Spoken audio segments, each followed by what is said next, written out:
অনেক কুকুর দেখিয়েছেন আপনারা টেলিভিশনে। আজকে কুকুর তো ধারে কাছে তো কুকুর দেখতেছি না আমি এখানে, কিন্তু আপনারা দেখছেন যে মাঠ খালি একটা কুকুরের ছবি দিয়ে আপনারা টেলিভিশনে পত্রপত্রিকায় দেখিয়েছেন।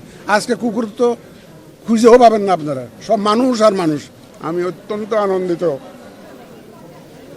আজকে বাংলাদেশ গণতন্ত্রায়নের ট্রেনে উঠে গেছে ইনশাল্লাহ। আমি ওয়াদা করেছিলাম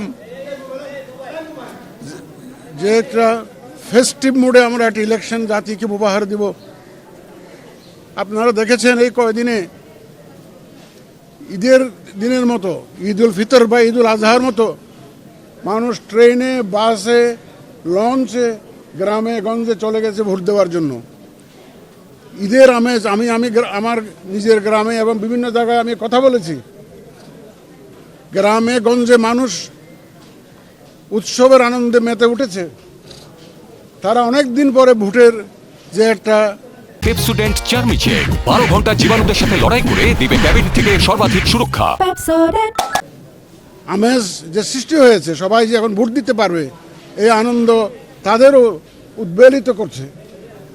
আমি মনে করি আমরা যে জাতিকে যে ওয়াদা দিয়েছিলাম একটা সুষ্ঠু, সুন্দর, বিশ্বাসযোগ্য নির্বাচন উপহার দেব, এবং সেই লক্ষ্যে 2024 সালের নভেম্বর মাসে দায়িত্ব নেওয়ার পর থেকে আমরা বিনিদ্র রজনী কাটিয়েছি, সব ধরনের প্রস্তুতি নিয়েছি আমরা ইনশাল্লাহ।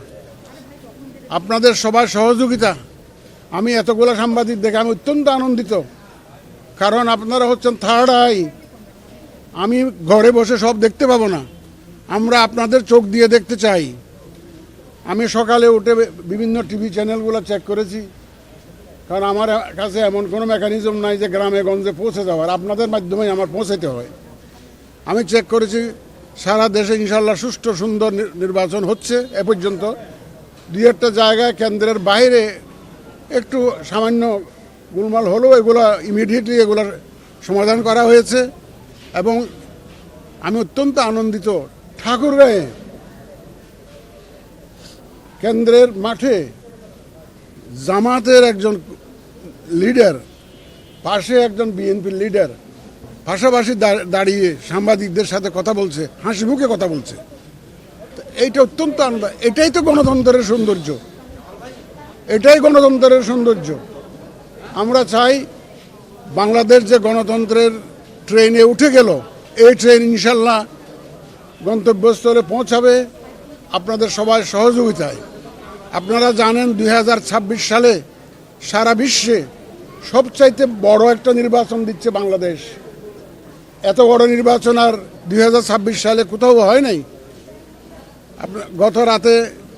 গতকাল দিনের বেলায় যে বিদেশি অবজারভার এবং সাংবাদিকদের সাথে আমরা মতবিনিময় করেছি, প্রত্যেকে বিভিন্ন দেশের চিফ ইলেকশন কমিশনাররা আমার সাথে দেখা করেছেন। আমি তাদের সাথে কথা বলেছি, তারা অত্যন্ত আনন্দিত আমাদের অ্যারেঞ্জমেন্ট দেখে। আপনারা ক্যান ইউ ইমাজিন, আমার প্রায় 17 লক্ষ লোক কাজ করছে এই ইলেকশনটা কন্ডাক্ট করার জন্য। 17 লক্ষ, প্রায় 9.5 লক্ষ আইনশৃঙ্খলা বাহিনী এবং প্রায় 8 লক্ষ হচ্ছে যে পুল কালেক্টর, যারা বুট কালেকশন করবেন। এই 17.5 লক্ষ লোককে 100টায় গাঁথা, এটা যে কত কঠিন কাজ আপনারা একবার একটু কল্পনা করে দেখুন। বিভিন্ন বাহিনীর সদস্যরা এখানে আছে, বিভিন্ন শিক্ষা প্রতিষ্ঠান থেকে আছে, বিভিন্ন সংগঠনের লোকজন আছে, সবাইকে নিয়ে এবং সবাইকে প্রশিক্ষিত করে ট্রেনিং দিয়ে, ইলেকশন ওরিয়েন্টেড ট্রেনিং দিয়ে সবাইকে এই যে কাজে লাগানো হয়েছে, এই যে একটা বিশাল কর্মযজ্ঞ, আমার মনে হয় এর চাইতে বড় কোঅর্ডিনেশনের কাজ আর নাই। আমরা ইনশাল্লাহ এ পর্যন্ত আপনাদের সহযোগিতা নিয়ে সব চ্যালেঞ্জ মোকাবেলা করে এসেছি। আমরা জানি না সামনে আরও কি চ্যালেঞ্জ আসবে। ইনশাল্লাহ আপনাদের সহযোগিতা নিয়ে আমরা সব চ্যালেঞ্জ মোকাবেলা করব, এবং বাংলাদেশ যে গণতন্ত্রের পথে রওনা দিয়েছে, গণতন্ত্রের ট্রেন ইনশাল্লাহ স্টেশনে পৌঁছাবে আপনাদের সবার সহযোগিতা নিয়ে। স্যার, এখন তো 2 ঘন্টা ভোট অতিবাহিত হলো, আরও সময় আছে। শেষ পর্যন্ত আসলে স্যার কি হবে? একই সঙ্গে আপনি নিজেও জানেন যে অনেক বিভিন্ন রাজনৈতিক দল বিভিন্ন সময় বলে গেছে যে পাতানো নির্বাচন হবে, তাদের উদ্দেশ্যে এখন কি বলবেন স্যার? আমি বলবো আপনারাই বলবেন কি পাতানো নির্বাচন হচ্ছে এখানে আপনারাই বলুন। এটা আমার বলার দরকার নাই, তো আমার বলার দরকার নাই। আমরা যে ওয়াদা জাতিকে দিয়েছিলাম, free fair and credible election, সেই লক্ষ্যে আমরা কাজ করে গেছি। আমরা কারো পক্ষে নই, কারো বিপক্ষে নই। আমরা শুধুমাত্র একটা সুন্দর পরিবেশ, নির্বাচনের পরিবেশ সৃষ্টি করার চেষ্টা করেছি এবং আশা করি এবং আমার ধারণা আমরা ইনশাল্লাহ করতে পেরেছি আপনাদের সহযোগিতা, সবার সহযোগিতা নিয়ে। এবং পাতানো, আমি একটা কথা বলেছিলাম একদিন, যে এই দেশে কোনো পাতানো নির্বাচন হবে না। এই পাতানো নির্বাচনের ইতিহাস আমাদেরকে ভুলে যেতে হবে। এখানে এই কেন্দ্র দখলের ইতিহাস আমাদের ভুলে যেতে হবে, ভোটের বাক্স দখলের ইতিহাস আমাদের ভুলে যেতে হবে।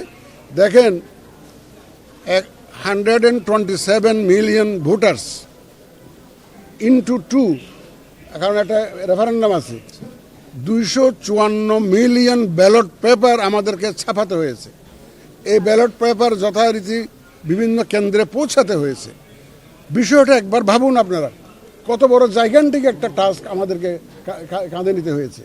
আমরা ইনশাআল্লাহ সবার সহযোগিতা নিয়ে, ভোটার, রাজনৈতিক দল, প্রার্থী, সাংবাদিক এবং সবার সহযোগিতা, এবং আমার যে ভোটের সাথে যারা সম্পৃক্ত আছেন, এই যে আমার পাশে বিভাগীয় কমিশনার মহোদয় দাঁড়িয়ে আছেন, এই সমস্ত ওনাদের সার্বিক সহযোগিতায় আপনারা, আমি অনেক ডিসি সাহেবের সাথে টেলিফোনে কথা বলেছি, বিভাগীয় কমিশনার সাহেবদের সাথে কথা বলেছি, গত রাতেও কথা বলেছি।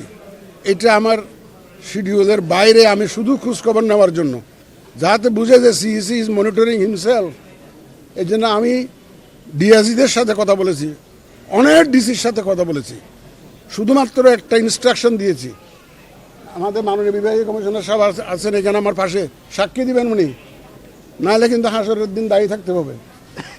আমি বলেছি যে আপনারা কারো পক্ষে কাজ করতে পারবেন না, কারো বিপক্ষে কাজ করতে পারবেন না। আপনারা প্রফেশনালি এবং নিরপেক্ষভাবে কাজ করবেন। আপনি সাক্ষী দেন, সাক্ষী দেন, ওনাকেও আমি বলেছি যে, এবং আপনি শুধু নিজে নিরপেক্ষ থাকলে হবে না, আপনার অধীনে যারা আছে, আপনার নিয়ন্ত্রণে যারা আছে, তারাও যাতে নিরপেক্ষ থাকে, সেই জন্য সার্বিক প্রচেষ্টা আপনাকে করতে হবে।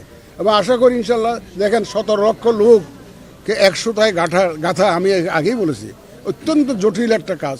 তারপরেও আমি বলবো, আমরা যেটুকু করতে পেরেছি ইনশাল্লাহ, এটা অত্যন্ত করুণাময় আল্লাহ তাআলার দরবারে শুকরিয়া আদায় করছি।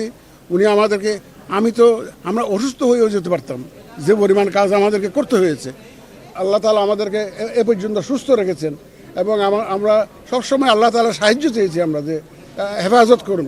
আমি কিন্তু দেখেন, প্রথমেই আপনাদেরকে বলেছিলাম দায়িত্ব নেওয়ার পরে, এই বয়সে এসে, আমি 74 বছর বয়স আমার, এই বয়সে এসে আমার আর কিছু চাওয়া পাওয়ার নাই। আল্লাহ তাআলা অনেক দিয়েছেন আমাকে। তো আমি চেয়েছিলাম জাতির এই ক্রান্তি লগ্নে একটা অবদান আমি জাতির জন্য রাখতে চেয়েছিলাম। তো আল্লাহ তাআলা আমাকে সে দ্বার প্রান্তে পৌঁছে দিয়েছেন।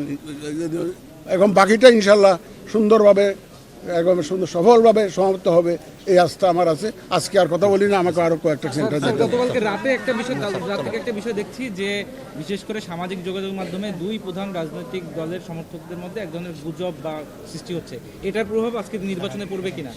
ভাই শুনেন, আমি একদম আপনাদের মনে আছে, আমি প্রথমেই বলেছিলাম, এই যে সোশ্যাল মিডিয়া এবং এআই জেনারেটেড কন্টেন্টস আমাদের জন্য 1 নম্বর একটা থ্রেট হবে। এটা কিন্তু আমি প্রথম থেকে বলে আসছি। এটার জন্য আমরা অনেক প্রস্তুতি নিয়েছি, তারপরেও এটা মোকাবেলা করে শেষ করা যাচ্ছে না।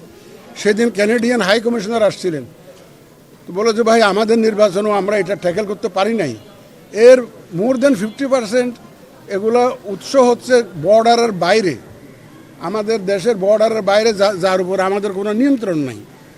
এটা পারছি না, কিন্তু আমরা সত্য তথ্য দিয়ে অপতথ্যকে মোকাবেলার যে স্ট্র্যাটেজি, সেটা নিয়েছি। আপনারাই দয়া করে সত্য তথ্যটা প্রচার করবেন, এবং আমরা মেইন স্ট্রিম মিডিয়ার উপরে আমরা রিলাই করি বিশেষ করে। কারণ সোশ্যাল মিডিয়াতে ধরেন, আমার কাছে একটা মোবাইল আছে, ইচ্ছা মতো একটা দিয়ে দিলাম, হাজার হাজার যারা সত্যিকার অর্থে দেশের মঙ্গল চায় না, নির্বাচন চায় না, ভালো কোনো কাজ তারা চায় না, তারা নানা পক্ষের হয়ে কাজ করতে পারে, নির্বাচনটাকে বানচাল করা, বঙ্গুল করার, ক্ষতিগ্রস্ত করার চেষ্টা করতে পারে। এই জন্য অনেকে হয়তো সোশ্যাল মিডিয়াতে একটা দেয়, সাথে সাথে এটা হাজার হাজার শেয়ার হয়ে যায়। আমাদের আবেদন হচ্ছে, আপনারা এই শেয়ারগুলো যখন করার আগে একটা সত্য মিথ্যা যাচাই করবেন দয়া করে, যাচাই করে তারপর আপনারা শেয়ার করবেন, এর আগে শেয়ার করবেন না। এটা কিন্তু প্রভাব আমার মনে হয় মানুষ এতদিনে বুঝে গেছে যে এখানে আমাদের একটা সুষ্ঠু নির্বাচন ছাড়া আমাদের আর অন্য কোনো উদ্দেশ্য নাই, আমাদের কোনো প্রাধান্য নির্বাচনের উদ্দেশ্য নেই। মানুষ বুঝে গেছে এটা তো মানুষের টার্ন আউট দেখলে বোঝা যায়, ভোটের কেন্দ্রে কেন্দ্রে মানুষের সমাগম দেখলে বোঝা যায়। মহিলারা যেভাবে এগিয়ে আসছেন আমি অত্যন্ত আনন্দিত। আমি গ্রামে বিভিন্ন সেন্টার দেখেছি টেলিভিশনে, মহিলারা অত্যন্ত লাইনে সকাল থেকে ভোরবেলা থেকে পঞ্চগড়ে ভোরবেলার কুয়াশার মধ্যে মহিলারা লাইন দিয়েছে পঞ্চগড়ে। তো আমাদের ইয়াঙ্গার জেনারেশন, আমাদের যে মহিলা ভোটার্স, এটা আমাদের শক্তিতে রূপান্তরিত হবে ইনশাল্লাহ আজকের এই ভোটে।